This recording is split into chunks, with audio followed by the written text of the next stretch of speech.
你还有这份儿？好像也没听。快跟上呀！原来你在这儿。你们走后，我的手下被一群真主的弟子斩杀，我也。Hula semuanya, bagaimana nih kabar kalian? Semoga dalam keadaan baik-baik saja dan sehat selalu ya. Pada kesempatan kali ini kita akan melanjutkan Tonghua dari Jet Dynasty Season 2-nya. Tepatnya episode 34 ya, kalau salah tolong dikoreksi, tetapi pastinya episode terbaru. Sebelum itu kita review dulu untuk part sebelumnya. Untuk sang ular dan juga sang burung pinik yang begitu kesal karena minumannya ataupun harta spiritualnya telah diminum oleh si monyet ataupun Xiaohui, membuat mereka berdua mencoba untuk menyerangnya. Tetapi dengan begitu cepatnya juga, teman-teman dari Xiaofan seperti Senior Zhen, Jingyu dan juga Lu Suiqi mencoba untuk menyelamatkan Xiaohui agar dia tidaklah dimakan. Sehingga pertarungan manusia melawan beberapa binatang kuno sempat terjadi. Dan siapa sangka guys, kalau pihak dari Raja Hantu, mereka ini sebenarnya tidak mengincar yang namanya harta spiritual tersebut. Melainkan mereka ini hanyalah mengincar binatang kuno yaitu burung phoenix tersebut ya. Wow! Setelah semua itu juga si Raja Hantu menanyakan kepada Xiaofan apa yang harus dilakukan oleh mereka berempat. Beruntung saja dia dapat bersandiwara ataupun beralasan membuat Raja Hantu pergi dari sana. Setelah semua itu juga mereka pun berpisah, yang dimana Senior Zhen memberikan dia salah satu buku biru yang membuat Xiaofan benar-benar terkejut ya. Kalau begitu langsung saja kita masuk ke dalam ceritanya.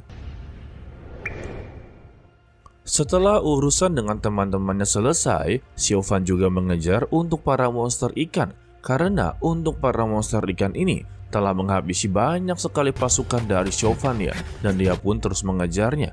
Walaupun sudah menghabisi banyak sekali monster ikan di sana, dia tetap saja tidak begitu puas. Lalu bawahannya memberitahu kalau dia telah diserang oleh monster ikan ketika semua pasukannya ini akan menyentuh sebuah tanah.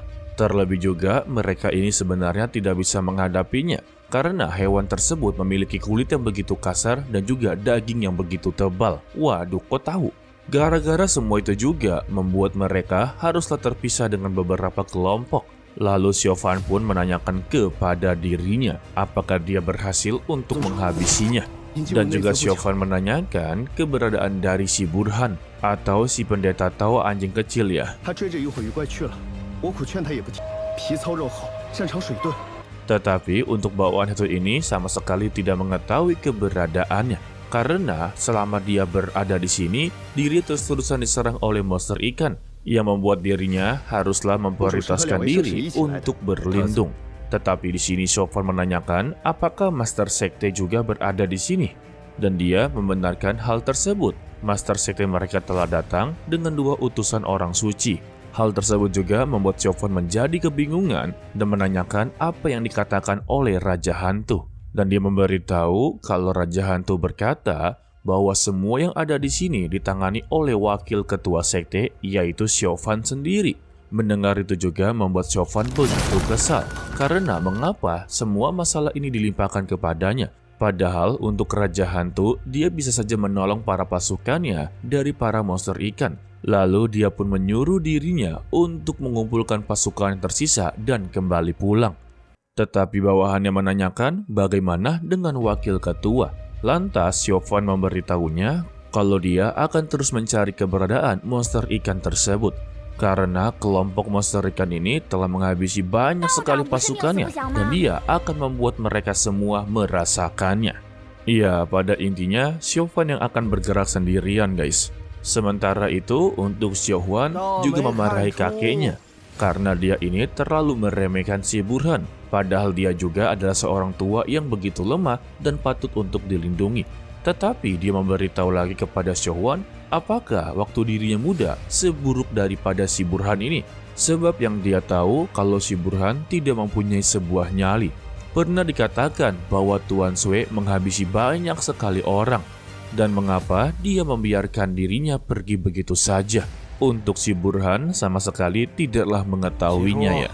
Dia mengakui dalam kejadian sebelumnya dia memang sangatlah benci kepada pria tersebut. Tetapi seiring berjalannya waktu, dia sama sekali tidak lagi membencinya. Karena dia juga tahu sekte dia pasti akan mengalami kemunduran yang begitu pesat. Karena untuk sekte-sekte lainnya seperti sekte Raja Hantu itu sungguhlah luar biasa. Dan mereka hanya selangkah lebih maju daripada sektenya. Lalu si Burhan pun memberitahunya, maka dari itu dia memutuskan untuk mengikuti mereka berdua. Karena dia sama sekali tidak mempunyai rumah ataupun tempat tinggal untuk bersandar, anjay. Dan dia tetap mengakui kalau dirinya ini sama sekali tidak mempunyai niat buruk kepadanya. Mendengar itu, Xiaohua pun langsunglah terharu dan memperbolehkan dia untuk ikut terus-menerus. Tetapi untuk sang kakek memberitahu jangan begitu bodoh karena dia ini berasal dari monster pemuja iblis yang begitu terkenal kejam. Tetapi Xiaohuan tidak begitu peduli karena itu adalah masa lalu darinya, bukanlah masa sekarang. Namun tetap saja sang kakek menanyakan apa gunanya dia untuk ikut dengan mereka berdua. Lalu Xiaohuan pun memberitahu gunanya dia mungkin saja bisa melindungi mereka berdua. Contohnya di dalam hutan sebelumnya ada babi hutan yang mencoba menerjang ke arah mereka. Kakeknya hanya bisa melarikan diri saja. Tetapi untuk si Burhan inilah yang menyelamatkan mereka berdua.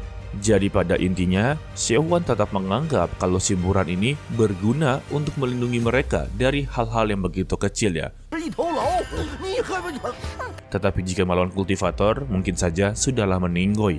Dan Xiaohuan pun langsunglah menerima dia untuk menjadi kelompoknya guys. Dan Burhan pun sungguhlah berterima kasih. Dia juga menawarkan jika ada pekerjaan yang begitu kasar dan berat, mungkin bisa serahkan kepada dirinya. Lalu mereka pun melanjutkan perjalanannya guys. Sedangkan untuk Jingyu, dia akhirnya kembali ke tempat gurunya. Di dalamnya ternyata masih ada si ketua sekte Qingyun, entah ini mantan atau bukan, tetapi dia adalah orang yang telah menggunakan pedang kuno Chuxian sebelumnya ya. Dan ini semua pun dia benar-benar sangatlah cedera. Sang guru dari Jingyu memberitahunya, jika dia terus-terusan menggunakan pedang kuno Chuxian lebih sering, maka dia sudah dipastikan akan mati lebih cepat daripadanya. Mendengar itu, dia memberitahu kalau dirinya tidak akan membiarkan dia hidup lebih lama daripadanya juga. Lalu, dia pun keluar dari sana, yang membuat Jingyu langsung terkejut sembari memberikan hormat kepada pemimpin sektenya. Setelah itu juga, Jingyu dipertanyakan oleh gurunya bagaimana dengan kondisi dia ketika keluar. Dan dia mengatakan dia hanya terluka ringan saja. Dan gurunya menanyakan bagaimana dengan saudaranya ataupun sahabatnya. Apakah dia berhasil untuk menghabisi nyawanya? Dia mengatakan sama sekali tidak. Lalu gurunya menanyakan apakah dia telah berubah drastis daripada sebelumnya. Dan dia juga mengatakan tidak. Lalu gurunya menanyakan kembali apakah dia bertarung besar-besaran dengan teman lamanya. Dan Jingyu membalasnya kalau dia memperlakukan dirinya dengan begitu baik. Kita pun kembali kepada Xiaohuan dan juga lainnya. Di sana mereka melakukan perjalanan untuk seperti biasanya ya.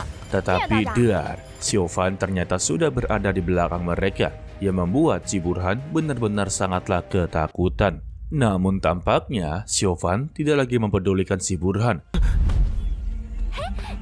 Dia langsung menghampiri sang kakek dengan meminta sesuatu nasihat kepadanya. Apakah dia mengingat di danau kematian yang sebelumnya kalau Xiaohua hampirlah diserang oleh monster ikan. Xiaohua mengingat semua kejadian tersebut kalau dia tiba-tiba diserang oleh monster ikan yang berada di lumpur.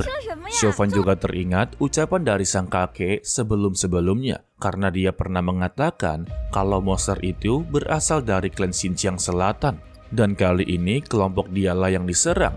Ia membuat pasukannya mengalami kerugian yang begitu besar ya, ataupun korban jiwa yang banyak. Jadi dia meminta kepada kakek Xiao apakah dia tahu letak tempat tinggal mereka. Lantas sang kakek pun merasa iba kepadanya dengan memberitahu kalau klan ini memiliki penampilan yang begitu aneh, yang dimana kepalanya ikan tetapi tubuhnya manusia.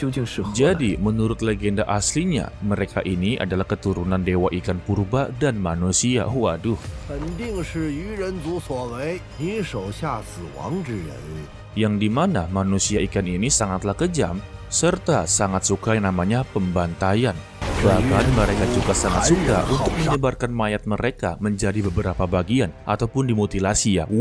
Bagi dirinya itu masihlah belum begitu kejam karena dunia ini sangatlah luas, kemungkinan yang lebih kejam daripada monster ikan masihlah banyak. Tetapi untuk saat ini ya udah benar-benar kejam juga sih.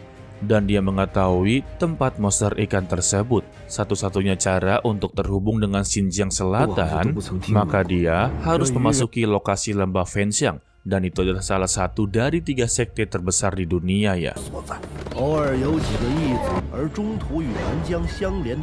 Dia meyakinkan kadang-kadang terjadinya peperangan di lembah Fenxiang melawan si monster ikan. Dan di sana sudah pasti banyak sekali murid-murid yang telah dihabisi oleh monster ikan ya.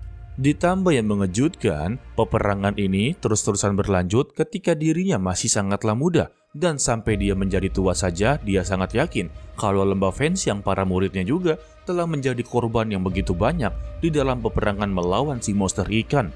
Tetapi di sini, Xiaofan benar-benar ingin sekali titik lokasi yang begitu tepat di mana mereka berada. Bukan tempat lembah Fenxiang yang begitu luas dan harus mencarinya lagi ya. Tetapi sang kakek sama sekali tidak mau menjawabnya, karena itu adalah urusan dia sendiri dan dia sama sekali tidak mau terlibat. Alhasil, Xiaofan pun langsunglah mengalah dan menanyakan hal lain kepadanya. Apakah dia bisa memberitahu dirinya jika dia mengetahui keberadaan anggota dari klan penyihir kuno?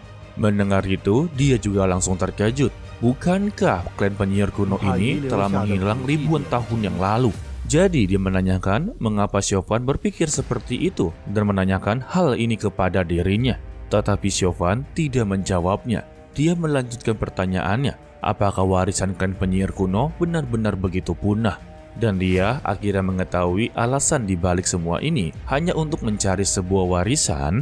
Maka dirinya akan khawatir, sebab sebagian besar monumen bersejarah dan karya klasik yang tertinggal juga telah dikumpulkan ataupun diambil oleh orang lain. Sudah pasti beberapa warisan dari penyihir kuno sudah tersebar luas begitu banyak dari beberapa sekte yang ada. Dari sekte besar sampai sekte kecil pun sepertinya ada guys. Mendengar itu juga membuat Xiaofan langsunglah menghela napas dan dia pun berterima kasih kepadanya. Apakah Xiaofan calon-calon memasuki semua sekte untuk mendapati warisan tersebut? Oh, jelas sama sekali tidak ya.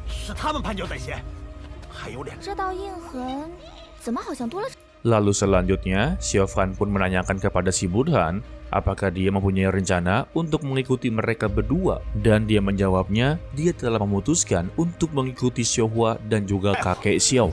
Mendengar itu, Xiaofan hanya memperingati kemungkinan saja untuk pemimpin sekte akan mendatangi dirinya kapan saja. Mendengar itu juga, dia pura-pura untuk kuat dan tidak begitu peduli. Padahal sebenarnya dia sudahlah ketakutan. Ya pada intinya, Xiaofan mengizinkan dia untuk pergi bersama Xiaohuan. Tetapi jika nantinya Raja Hantu mengetahui ini semua dan mencoba untuk mendatanginya, maka jangan salahkan dirinya ya. Lalu mereka pun langsunglah berpisah.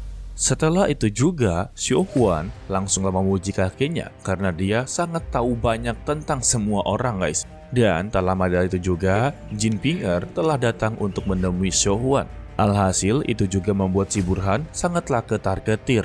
Sedangkan kita diperlihatkan Lu Suiqi yang sudah berada di kediamannya. Dia mengingat pertemuan dia dengan Xiaofan, bahkan pertarungan mereka sebelum-sebelumnya, serta mengingat ucapan dari Xiaofan mengapa dia tidak menghabisi dirinya. Dan dia hanya menjawab, jika dia bisa menghabisi nyawanya, maka dia juga bisa menghabisi nyawa dari Xiaofan. Dan dia pun langsung melakukan tarian pedang bulan miliknya, serta mengingat ataupun nostalgia dengan Xiaofan. Tetapi dengan semua ini juga, mereka berdua telah memutuskan jalan mereka memang sudah sangatlah berbeda. Xiaofan tidak bisa kembali lagi, dan Lu Suiqi tidak bisa memaksanya untuk kembali ke sekte Qingyun.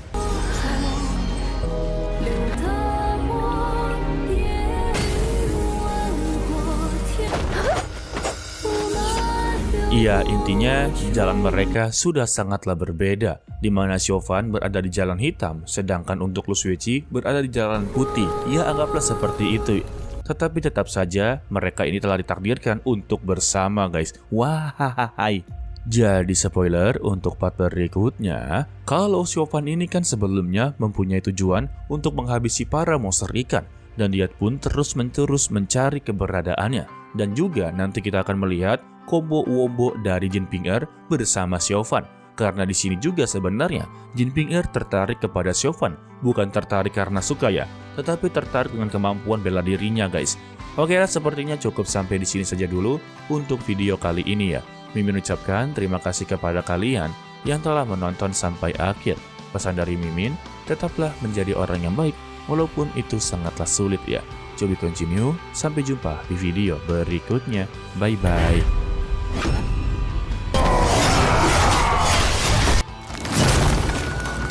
哦，你还有这份儿？